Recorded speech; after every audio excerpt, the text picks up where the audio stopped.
আসসালামু আলাইকুম দর্শক, শুভেচ্ছা নিন লন্ডন থেকে। স্বাগত জানাচ্ছি কাজী হেমায়েতুদ্দিন মিশন।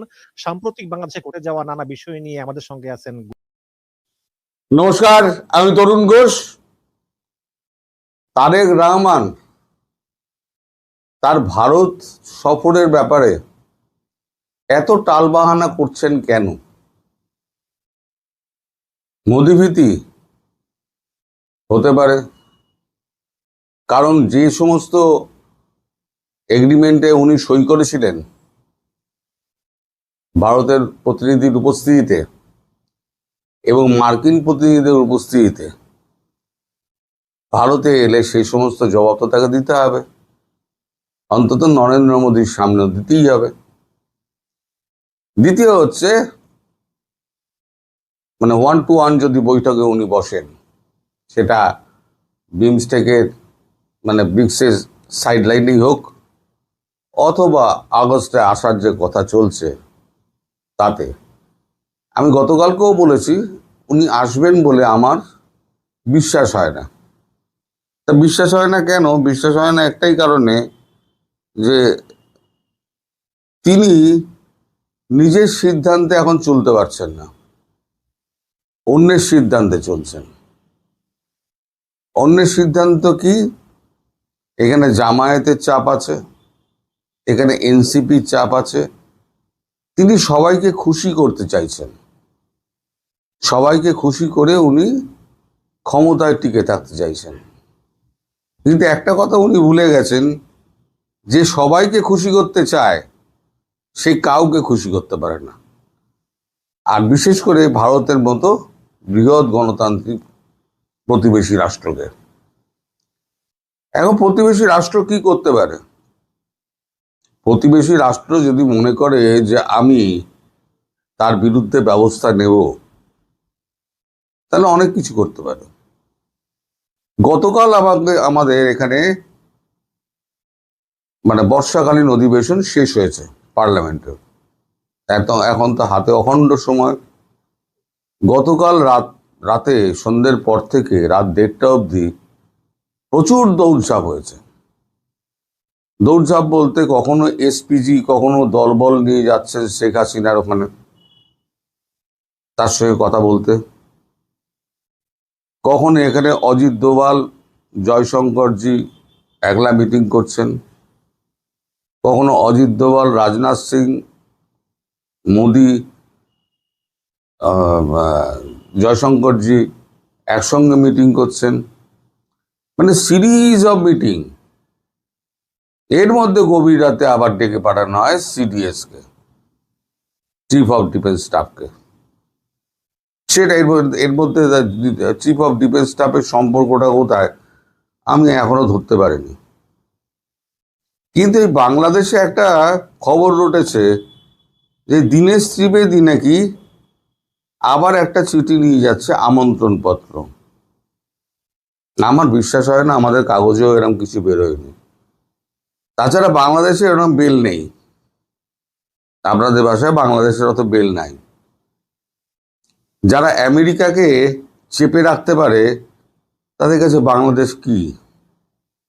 তবে এর ফলশ্রুতি হিসেবে বাংলাদেশকে কিন্তু কঠিন গুণাগার দিতে হবে।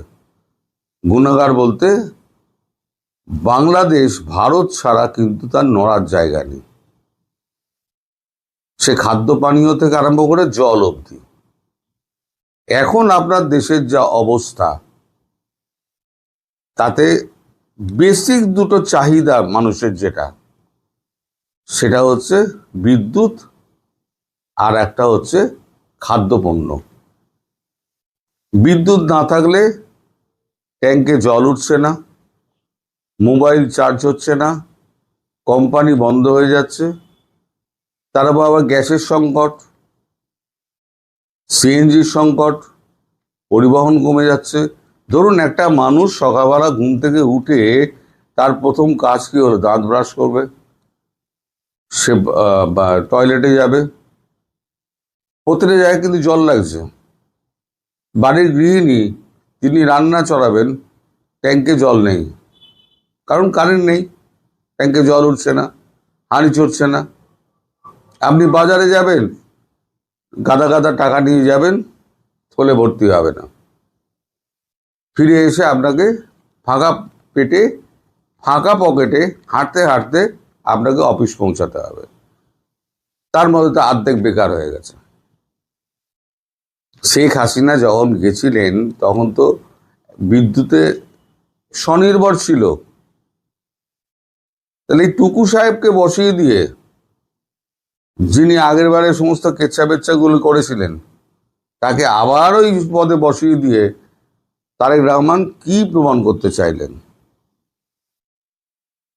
না বাংলাদেশ কি গরু ছাগলের দেশ হয়ে গেছে না? বাংলাদেশের মানুষগুলো তাদেরকে নিয়ে যা পারবেন তাই করবেন। আপনাদের কি বলবো, তার মধ্যে আবার আশা করছেন যে ভারতবর্ষে নরেন্দ্র মোদী আবার দ্বিতীয়বার প্রধানমন্ত্রীকে আমন্ত্রণ জানিয়ে চিঠি লিখবেন। দ্বিতীয়বার না, তৃতীয়বার। একবার তো শুভেচ্ছা বার্তার সঙ্গে সঙ্গে একবার আমন্ত্রণ জানিয়েছিলেন, দ্বিতীয়বারে ব্যক্তিগতভাবে চিঠি দিয়েছিলেন, আমন্ত্রণ জানিয়েছেন, তৃতীয়বার বিমস্টেকের সভাপতি হিসেবে তাকে চিঠি দিয়ে আমন্ত্রণ জানিয়েছেন। আর কত পায়ে ধরতে হবে তারেক রহমানকে যে আপনি আসুন প্রভু, এসে আমাদের উদ্ধার করুন? আমি জানি না আসবে কিনা, আমি জানি না। তবে আপনাদের সে পররাষ্ট্র উপদেষ্টা আছে না, না প্রতিমন্ত্রী শামা ওবায়েদ, তিনি একটা প্রেস কনফারেন্স করেছেন। তা প্রেস কনফারেন্সটা আমি সাইডে তুলে দিচ্ছি, আপনার প্রেস কনফারেন্সটা দেখুন একবার। আছেন তার মধ্যেই যদি সবকিছু মেলে অবশ্যই ভারত সফর হবে, জাপান সফর হবে, সব সফরই হবে, সেটা দেখা যাক। আমি আবারও বলছি, আমরা সকল দেশ সফরের ক্ষেত্রেই আমরা বাংলাদেশ সরকার পজিটিভ আছে, কিন্তু এটা নির্ভর করবে মাননীয় প্রধানমন্ত্রীর সময়ের উপরে এবং দুই দেশের আলোচনার কতটুকু আগাচ্ছে সেটা। আমি বলি যে কোনো সময় যখন দুই দেশের প্রধান কথা বলেন, দ্বিপাক্ষিক আলোচনা হয়, তখন অনেক সমস্যা সমাধানেরই সুযোগ থাকে। সেই সুযোগটা তো আছেই, রয়ে গেছে, এবং ভারতের দিক থেকেও উচিত হবে সেই সুযোগের সদ্ব্যবহার করা। আশা করি এর থেকে আপনাদের কাছে প্রমাণ হলো যে আগস্টে আসারই এখনো কোনো পরিকল্পনা স্থির হয়নি। তুই নিজে মুখে বলছেন উনি নাকি জাপান সফর যাবেন, জাপানের প্রধানমন্ত্রীকে নাকি আমন্ত্রণ জানিয়েছেন, তিনিও নাকি আসবেন। সবই খাতায় কলমে। গাঁজাগুলিতে তো একেবারে ওস্তাদ, যেরাম পারে গাঁজাগুলি খাইয়ে দেয় লোককে। কিন্তু গাঁজাগুলি খাওয়ালেই তো আর লোকে তো আর আপনার হবে না, মানে ভিজবে না, চিড়ে ভিজবে না। আর এই যে আপনার যে শেখ হাসিনা যাচ্ছেন, যার ব্যাপারে এত দৌড়দৌড়ি চলছে, প্রাণান্তকর দৌড়দৌড়ি চলছে, তার মানে কি সময় কি একদম শেষ প্রান্তে এসে গেছে? কারণ মার্কিন যুক্তরাষ্ট্র দেরি করতে চাইছে না। লাস্ট যে মিটিংটা করে গেছিলেন আমাদের এখানে সার্জিও গোর, তিনি পরিষ্কার বলেছেন আমরা আর দেরি করতে চাইছি না। দেরিটার কারণ না, এ করার কারণটা হচ্ছে গিয়ে যত দেরি হবে তত ইরান যুদ্ধ তত পাকাবে, এবং ওখান থেকে একটা সম্মানজনক নিষ্কৃতি পেতে চাইছে আমেরিকা, আর সঙ্গে সঙ্গে ট্রেড ডিলটা। এখন ভারত ছাড়া কে করবে? ভারত রাশিয়ার বন্ধু, চীনকে তো চীন তো আমাদের সাহায্য করবে না।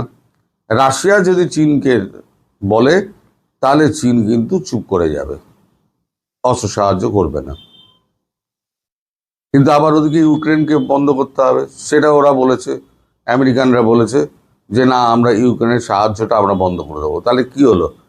এদিকে ইরান যুদ্ধটা থেকে পিসফুলি বেরিয়ে এলো, সম্মানজনক একটা সেফ এক্সিট পেল, আর একটা হচ্ছে ইউক্রেন থেকে মানে ওদেরকে বেরিয়ে যাওয়া, আমেরিকার বেরিয়ে যাওয়া, ইউরোপের অর্থ সাহায্যটা কেটে দেওয়া। তাহলে আমি বলেছিলাম জেলেনস্কি যেরকম পালাতে হবে, একেও লন্ডন পালাতে হবে।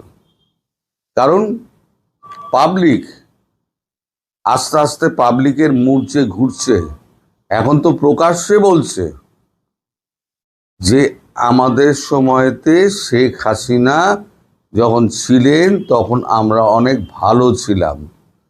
আগে কানে কানে বলতেন, চায়ের আড্ডায় বলতেন, এখন প্রকাশ্যে বলছেন। কজনকে আপনারা জেলে ভরবেন?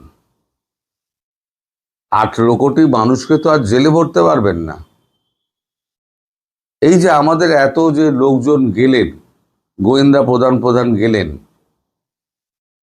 বরাক জৈন, তা আপনাদের যারা ওই দিল্লি না ঢাকা, স্বৈরাচারী মানব না, দাদাগিরি মানব না, ভারতের করদ রাজ্য হয়ে থাকবো না, যারা রাস্তা গরম করতেন, তাদের তো একজনকেও দেখা গেল না। ওই তারা কোথায় গেলেন? আসলে আমি বলেছি না, কাগুজে বাঘ, এরা হচ্ছে কাগুজে বাঘ। তো পারিপার্শ্বিক যে অবস্থা দেখছি, আমেরিকার চাপ, ভারতের একটা গণতান্ত্রিক সিদ্ধান্ত এবং শেখ হাসিনাকে সস্থানে বসানো, আমার মনে হচ্ছে আগস্টের শেষ দিকে হয়তো তারেক রহমান আসার সুযোগে পাবেন কিনা আমার সে বিষয়ে যথেষ্ট সন্দেহ আছে মশাই। চিঠিবিটি ছেড়ে দিন, আগস্টের শেষ সপ্তাহের দিকে চোখ দিকে তাকিয়ে থাকুন। আমি যখন যা বলি খবর নিয়েই বলি। হ্যাঁ, হয়তো শেষ সপ্তাহ হলো না, সেপ্টেম্বরের প্রথম সপ্তাহ হলো, এরমই কিছু একটা হবে। তবে সময় খুব একটা বেশি দূরে নেই। শেখ হাসিনা মাথা উঁচু করে ফিরবেন, তার এগেনস্টে কোনো রকম আপনার ক্রিমিনাল মামলা যত আছে সেগুলো থাকবে না, সমস্ত উইথড্র হয়ে যাবে, একটা কিছু থাকবে না। আর আপনি তারেক রহমান যদি না আসেন না, তাহলে গঙ্গা চুক্তি, তিস্তা চুক্তি, তারপরে যে খাদ্য পানীয় বন্টন মানে এ পাঠানো, তারপরে তা আপনার ট্রান্সশিপমেন্টের যদি এখন যা যা সুযোগগুলো কিছু কিছু পাওয়া যাচ্ছে সেগুলোও বন্ধ করে দেবে এবং আপনার ওই ভিসাটাও বন্ধ করে দেবে।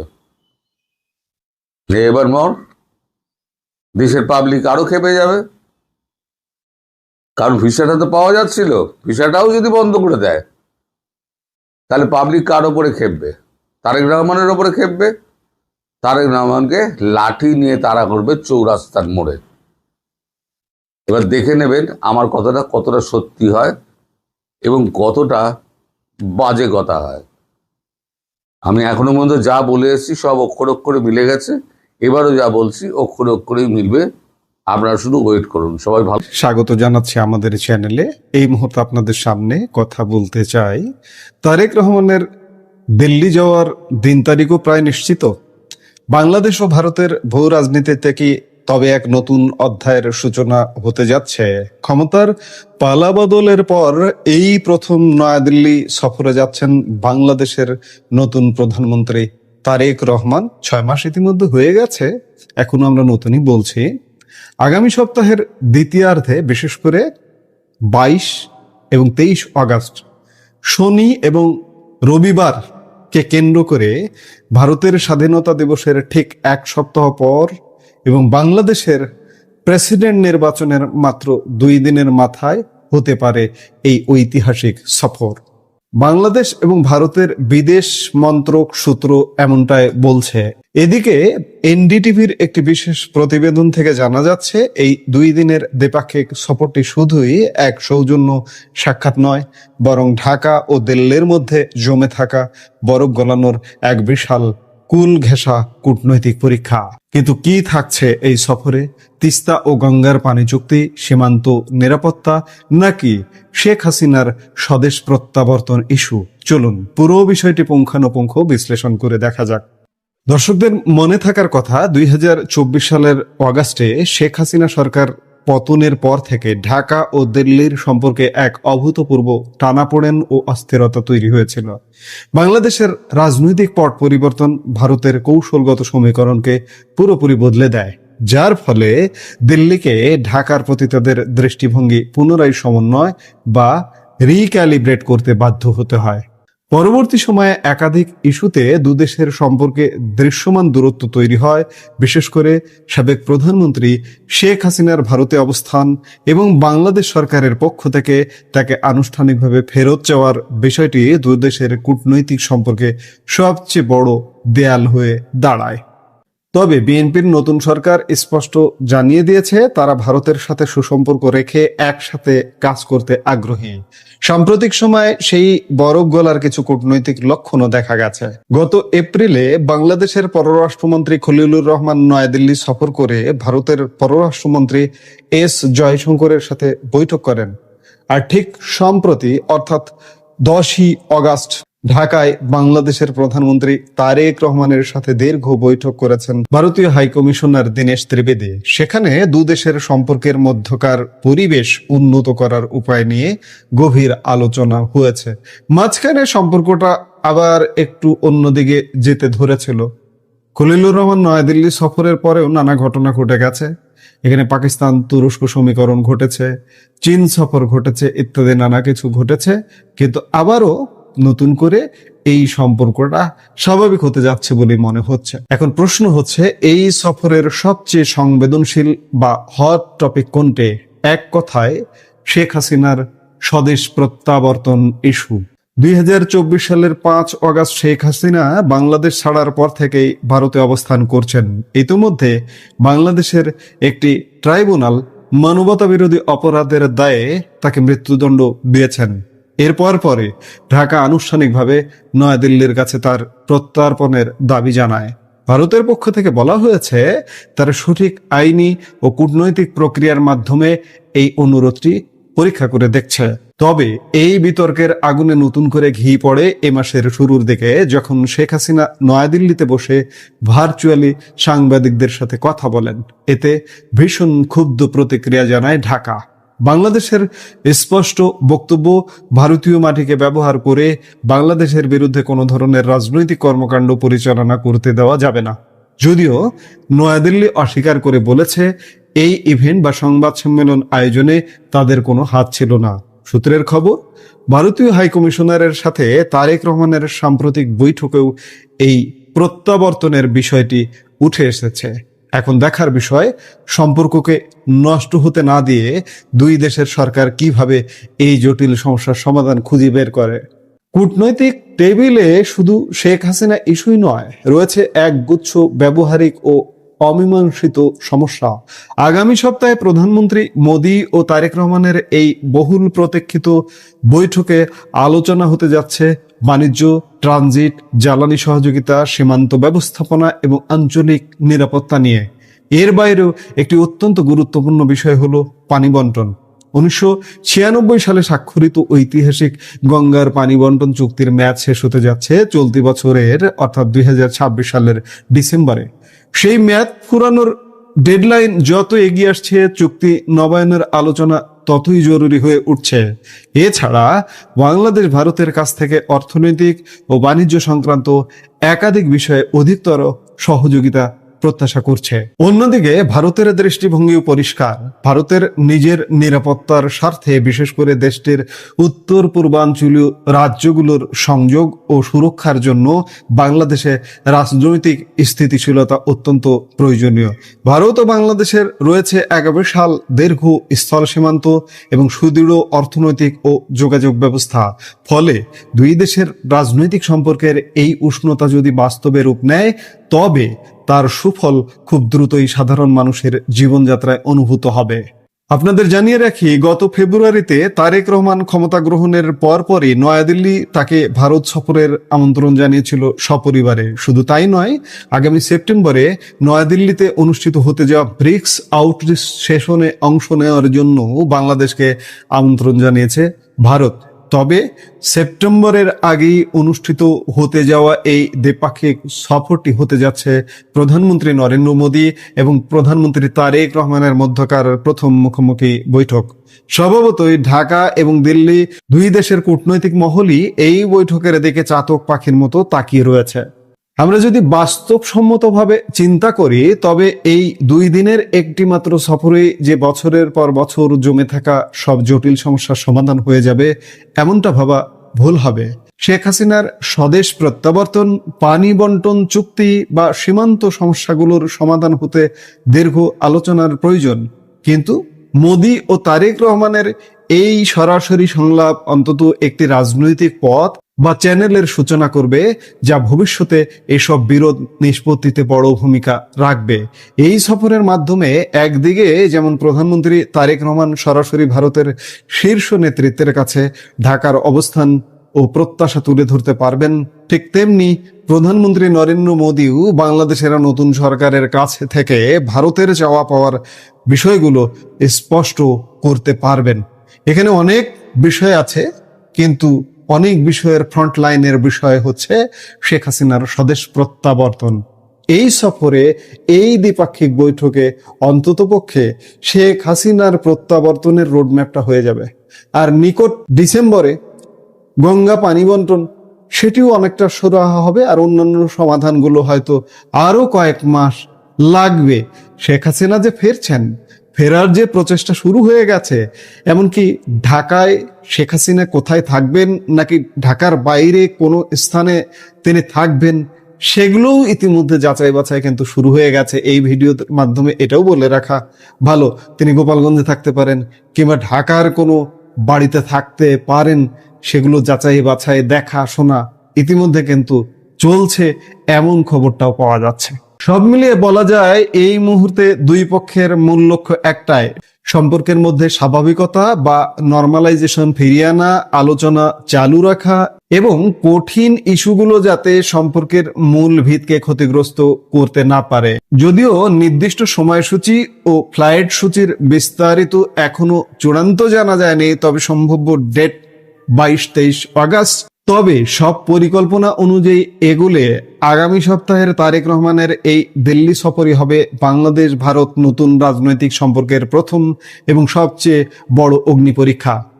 আমরা সেই অগ্নি পরীক্ষাটি দেখবার অপেক্ষায় অপেক্ষমান, আমরা নিশ্চয়ই দেখব। এই মুহূর্তের ভিডিও থেকে বিদায় নিতে চাইছি, দেখা হবে পরবর্তী ভিডিওতে। সে পর্যন্ত ভালো থাকুন, সুস্থ থাকুন।